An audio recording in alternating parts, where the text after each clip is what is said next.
நம்மோடு பேசுவதற்காக விசிக எம்பி திரு ரவிக்குமார் இணைப்பில் இருக்கிறார். அவரோடு பேசலாம். வணக்கம் சார். இப்போ ஒரு நாடு ஒரே திட்டம் இது தற்போது அமைச்சரவையில் ஒப்புதல் வழங்கப்பட்டிருக்கு, மசோதா தாக்கல் செய்யப்படும் அப்படின்னு சொல்லியிருக்காங்க. இப்போ இரு அவைகள்லையும் இது நிறைவேறுவதற்கான சாத்தியக்கூறுகள் எந்த அளவுக்கு இருக்கு? இது முதல்ல பிரதமர் நரேந்திர மோடி தன்னுடைய பிரதமர் பதவியை காப்பாற்றிக்கிறதுக்கு செய்யற ஒரு முயற்சி என்றுதான் நான் பாக்குறேன். ஏன்னா அவருக்கு 75 வயது வந்ததுல அவங்களுடைய கட்சி திட்டப்படி அவர் 75 வயதுக்கு மேல் உள்ளவர்கள் பதவியில் நீட்டிக்கக்கூடாதுன்னு ஒரு கண்டிஷன் வச்சிருக்காங்க.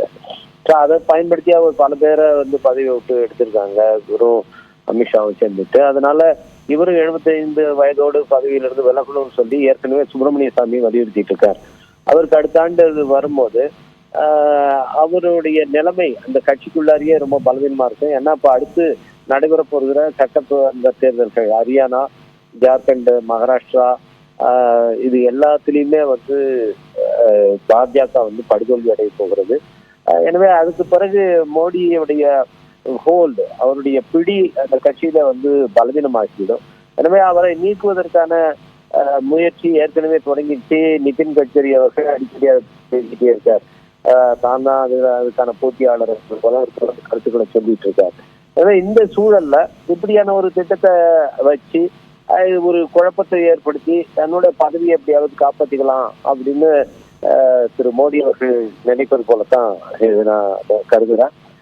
அவர்களுக்கு இப்ப அடுத்தடுத்து இப்போ பிரச்சனை இருக்கு. இப்போ அவங்க சாதிவாரி கணக்கு. திரு ரவிக்குமார், இப்போ ஒரு உறுதியான ஒரு தகவலாக நமக்கு கிடைத்திருக்கிறது. ஒரு நாடு ஒரே தேர்தல் நடைமுறைக்கு மத்திய அமைச்சரவை ஒப்புதல் அளித்திருக்கிறது என்று அதிகாரப்பூர்வமாக தெரிவிக்கப்பட்டிருக்கிறது.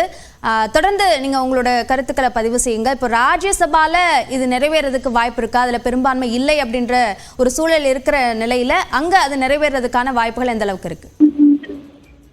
இது கண்டிப்பாக இது நிறைவேறுவது ரொம்ப ரொம்ப கடினம். இது இந்த மசோதா முதல்ல சட்டமாகிறது ரொம்ப கடினம். ஆனால் அதுக்காக அவங்க பல முயற்சிகளை பண்ணிட்டு இருக்காங்க. ராஜ்யசபா மெஜாரிட்டி வாங்குறதுக்காக ஏற்கனவே இவர் ஒய்எஸ்ஆர் கட்சியை சேர்ந்த சில பேரையும், அதே மாதிரி பிஜு ஜனதா தள கட்சியை சேர்ந்தவங்களையும் ராஜ்யசபாவில் இருக்கிறவங்களை பதவி விலக செய்து அங்க பாஜக உறுப்பினர்கள் வருவதற்கான வேலையை செஞ்சிட்டு இருக்காங்க. எப்படியாவது அவங்க அங்க மெஜாரிட்டியை கொண்டு வர்றதுக்காக பாக்குறாங்க. ஆனால் அப்படி மெஜாரிட்டியை கொண்டு வந்தாலும் இந்த ஒரு நாடு ஒரு தேர்தல் இதுங்கிறது இது மட்டுமே போதாது. அது எல்லா மாநிலங்களுடைய ஒப்புதலை பெறணும். மாநிலங்களுடைய ஒப்புதலை அவ்வளவு எளிதா பெற முடியாது. இதுக்கு சட்ட பிரச்சனைகளும் இதுக்கு வரும். எனவே அது அவ்வளவு உடனடியாக இது நடைமுறைக்கு வருவது கஷ்டம். அதுக்கு முன்னால சென்சஸ் எடுத்தாகணும். சென்சஸ் எடுத்த அடிப்படையில டீலிமிட்டேஷன் பண்ணி ஆகணும். 26ல நமக்கு தொகுதி மறுசீரமைப்பு செய்ய வேண்டியிருக்கு.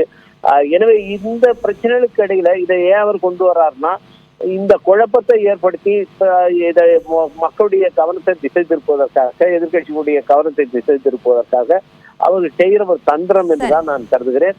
அதுக்கு மேல இதுக்கு வேற எந்த மதிப்பும் கிடையாது. இணைப்பில் கருத்துக்களை பகிர்ந்து கொண்டமைக்கு நன்றி திரு ரவிக்குமார். தொடர்ந்து